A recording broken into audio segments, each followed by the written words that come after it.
Welcome back, everyone. First thing I want to do is to let you know that this is the first part of the Revelation series. It's been a long time in the making, 3 or 4 years now that I can remember, maybe longer. This is not the chapters. This is the introduction to Revelation to give you the layout, the themes, how it's going to play out, things like that. Going to get the basics out of the way, and then the next we'll start with chapter 1, and then we'll go down the verses there. I'm not sure if we can get an entire chapter in or not. I'm honestly not sure if people really want to sit through hours of me droning on and on, so I may break it down to possibly 10, 15-minute segments at a time. I'd like to get all 3 done as soon as possible. The first 3 chapters, I mean. Since after that point, the church is no longer mentioned, I would like to pretty much clump those together before we start getting into the crux of what Revelation's all about. But as of this part here, we are just going over the introduction. It comes from a Scofield Bible.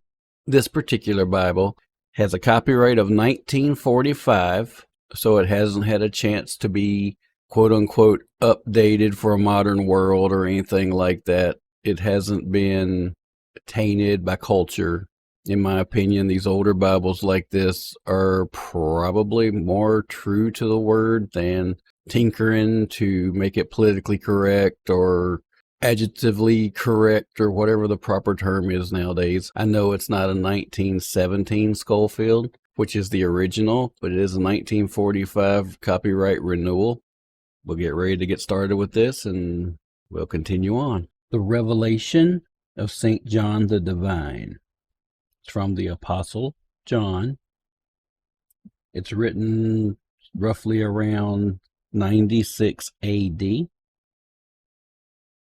And the theme of Revelation is Jesus Christ, presented in a threefold way: as to time, which is, which was, and which is to come; as to relationships, to the churches, to the tribulation, to the kingdom; in his offices, high priest, bridegroom, king, judge. But while Christ is thus the central theme of the book, all of the events move toward one consummation: the bringing in of the covenanted kingdom. The key phrase is the prophetic declaration of the great voices in heaven. Literally, the world kingdom of our Lord and of his Christ has come. That is out of Revelation 11:15. The book is, therefore, a prophecy. The 3 major divisions of Revelation must be clearly held if the interpretation is to be sane and coherent. John was commanded to write concerning 3 classes of things. 1. Things past, the things which thou hast seen, that is, the Patmos visions. 2. Things present, the things which are, that is, things when existing, obviously the churches. The temple had been destroyed, the Jews dispersed, the testimony of God had been committed to the churches. 1 Timothy 3:15. Accordingly, we have 7 messages to 7 representative churches. It is noteworthy that the church is not mentioned in chapters 5 through 18. 3. Things future, things which shall be hereafter, literally after these. That is, after the church period ends. The 3rd major division falls into a series of 6 sevens with 5 parenthetical passages. making with the church division 7 sevens. The 6 sevens are the 7 seals, 4:1 to 8:1, the 7 trumpets, 8:2 to 11:19, the 7 personages, 12:1 to 14:20, 4 the 7 vials or bowls, 15:1 to 16:21, 5 the 7 dooms, 17:1 to 20:15, 6 the 7 new things, 21:1 to 22:21.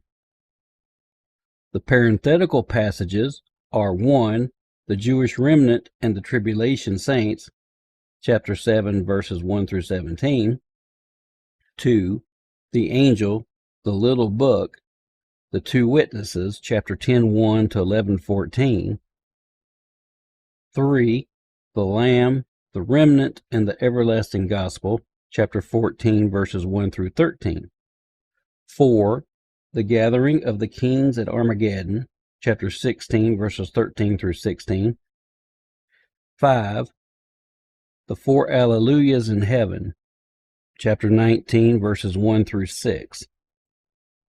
These passages do not advance the prophetic narrative. Looking backward and forward, they sum up results accomplished and speak of results yet to come as if they had already come. In 14:1, for example, the lamb and remnant are seen prophetically on Mount Sion, though they are not actually there till chapter 20, verses 4 through 6. The end of the church period, chapter 2 and 3, is left indeterminate. It will end by the fulfillment of 1 Thessalonians 4:14 through 17, and chapters 4 through 19 are believed to synchronize with Daniel's 70th week, Daniel chapter 9, verse 24. The Great Tribulation begins at the middle of the week and continues 3.5 years, Revelation chapter 11, verse 3 through chapter 19, verse 21. The tribulation is brought to an end by the appearing of the Lord and the battle of Armageddon. That's Matthew 24, 29, and 30, Revelation chapter 19, verses 11 through 21. The kingdom follows, Revelation 24 and 5. After this, the little season, Revelation 20, 7 through 15, and then eternity. Interpreters of the Revelation should bear in mind 2 important passages, 1 Peter chapter 1, 12, and 2 Peter chapter 1, 20 and 21. Doubtless much which is designedly obscure to us will be clear to those for whom it was written as the time approaches. That was the Scofield introduction. From here on out, we will actually be getting into Revelation chapter by chapter and verse by verse. And I hope you stick around to see what comes next. That'll be chapter 1, verse 1. Hope you have an awesome day and God bless.